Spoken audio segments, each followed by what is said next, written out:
I doubt it, but sanay ako dito eh. I serve at the pleasure of my colleagues.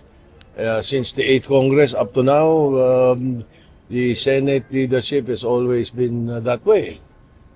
Depende sa mga kasama. So, What do you say about the coup rumors during the weekend, SP? wala naman nakarating sa akin na ganun. Ang nakakarating na sa akin is kay kwento ng mga kasama namin na we're solid. There's no problem with the majority. Ganun yung naririnig ko. It's rumors until it's there, di ba? There's always discussions. There are people happy of our direction, may people na hindi happy sa direction. Ako personally, I think everyone's campaigning instead of governing.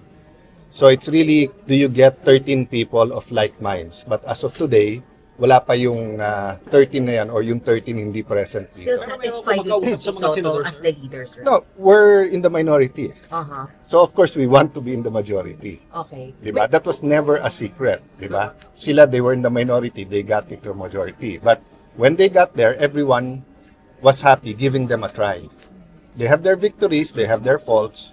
But yun nga, kung ako tatanungin mo, parang there's a national campaign going on. It's issues that are not gut issues, no? It's the direction that's important to us sa minority. Ongoing ang pag-uusap Maraming para discussions. para mapalitan yung leadership, sir? All kinds of pag-uusap. Paano baguhin yung direction? Kamusta yung leadership? Makaka-13 ba?